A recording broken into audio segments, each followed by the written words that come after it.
तो नमस्कार दोस्तों, एक बार फिर से स्वागत करता हूँ आपके अपने चैनल आईएएस अनपढ़ पर। और आज हम पढ़ेंगे यूनिट्स का कन्वर्जन। अगर आपने मेरा पिछले वीडियो नहीं देखा जिसमें मैंने आपको यूनिट से कुछ बेसिक्स सिखाए थे, तो आप ऊपर आई बटन पर क्लिक करके देख सकते हैं, ठीक है?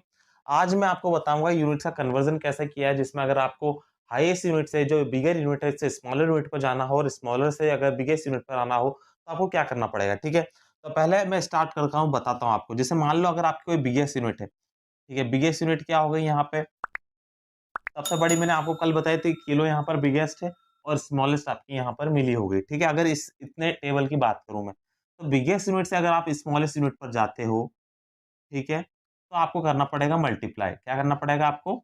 मल्टीप्लाई, ठीक है? ये आपको थंब रूल याद रखना पड़ेगा, ठीक है? अगर आप स्मॉलेस्ट यूनिट पर जाते हो,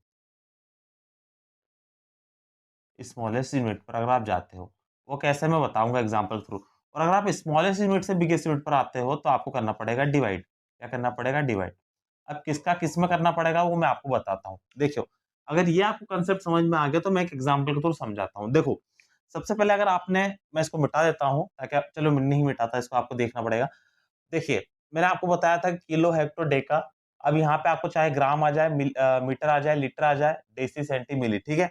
ये तीनों के लिए वैलिड है, ग्राम, लीटर, मीटर के लिए, ठीक है? अब आपसे पूछा गया कि जनाब मुझे बताइए, जैसे अब मैं सबसे पहले आपको ये बता देता हूँ इसमें सब में 10-10 का डिफरेंस होता है। 10, 10, 10, 10, 10, 10 और 10, ठीक है? ये याद हो गया आपको?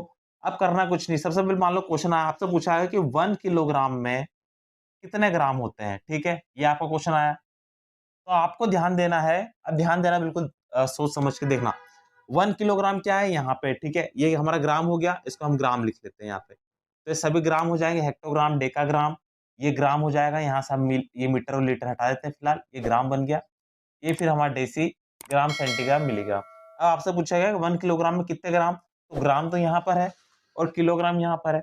सिंपल आपको करना कुछ नहीं है, यहाँ से स्टार्ट करना है कि 1 किलोग्राम से ग्राम तक जाना। कैसे जाओगे? 1, 2, 3। तो देखो 1, 2 और 3 कितने 10 आए यहाँ पर? 1, 2, 3। तो बस उन 3 10 का मल्टीप्लाई कर दो। आया समझ में? मेरी बात सुनना, जितने नंबर आप कूदे, जंप मारा आपने, 1, 2 और 3, बस उन तीनों का आपको मल्टीप्लाई करना। तो कितना हो गया? 10 10 जा 100, 100 10 जा 1000। तो ये आपका आ गया आंसर। मैंने क्या बताया था कि आप जब बिगर यूनिट से स्मॉलर यूनिट पर जाते हो तो आपको मल्टीप्लाई करना पड़ेगा। हमने वही किया, 10 मल्टीप्लाइड बाय 10 मल्टीप्लाइड बाय 10, ठीक है? आया समझ में? वहीं जब अगर आपसे बोल दिया जाए कि एक काम कीजिए, मुझे एक बात बताइए कि आप एक काम कीजिए, मान लो ग्राम से वापस मुझे किलोग्राम पे आना है, तो क्या करूँगा?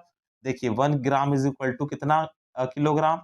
अब यहाँ पे आपको करना पड़ेगा डिवाइड। तो डिवाइड करने के लिए आपको क्या करना पड़ेगा? 1 अपॉन में समथिंग लिखना पड़ेगा। अब यहाँ पे वापस उल्टा चलना पड़ेगा आपको। अब यहाँ पे आपका ग्राम था, ये 10 था, ठीक है? अब मैं इसको मिटा देता हूँ आपको समझाने के तौर पे। देखिए, अब वापस आपको उल्टा आना है, तो आप क्या चले 1, ठीक है? 2 और ये 3, ठीक है? कितना चले आप?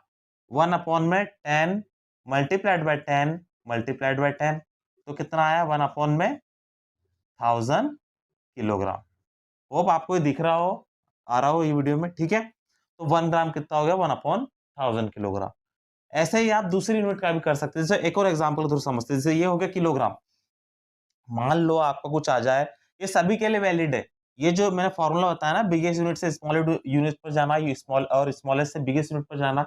अगर आपको ये याद है और अगर आपको ये टेबल मैंने जो बताई थी आपको पिछले वीडियो में याद है, तो आप आराम से कैलकुलेशन कर सकते हो दिमाग में ही। थोड़े दिन आपको प्रैक्टिस करना पड़ेगी, उसके बाद अपने आप ही कर लोगे।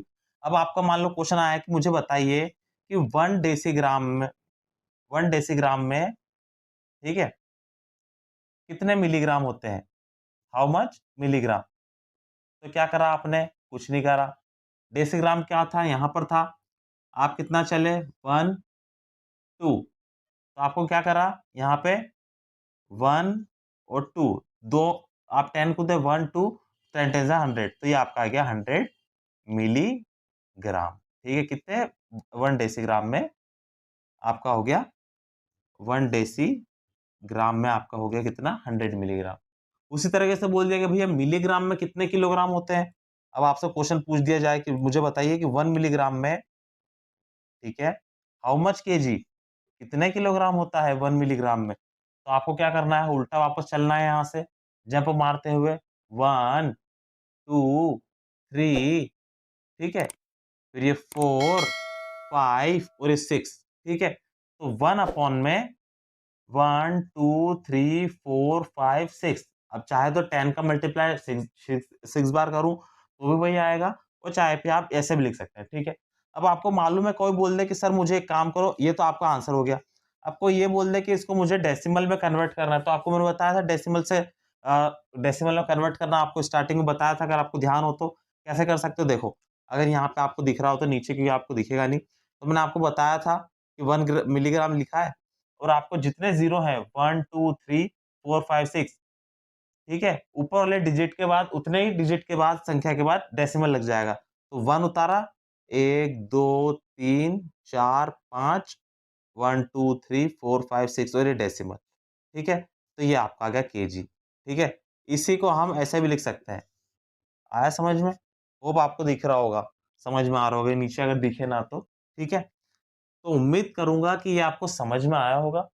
और अगर समझ में अभी भी नहीं आया तो मैं एक और वीडियो लेके आऊँगा, इसमें कोई टेंशन लेने वाली बात नहीं है, जिसमें मैं आपको पूरी तरह से आसानी से समझाऊँगा। मैं आपके लिए बस स्मॉलेस्ट छोटे-छोटे वीडियो इसलिए लाता हूँ क्योंकि हर किसी के पास टाइम होता नहीं है। आजकल शॉर्ट्स का ज़माना है, बिल्कुल छोटे-छोटे वीडियो बनाने का, 5-5 10 मिनट देखने का वक़्त नहीं है किसी के पास भी। इसलिए मैं छोटे वीडियो में बिल्कुल ज़्यादा समझाने की कोशिश करता हूँ, ताकि सिर्फ 5 मिनट की वीडियो में आपको ज़्यादा से ज़्यादा नॉलेज गेन हो सके, ठीक है?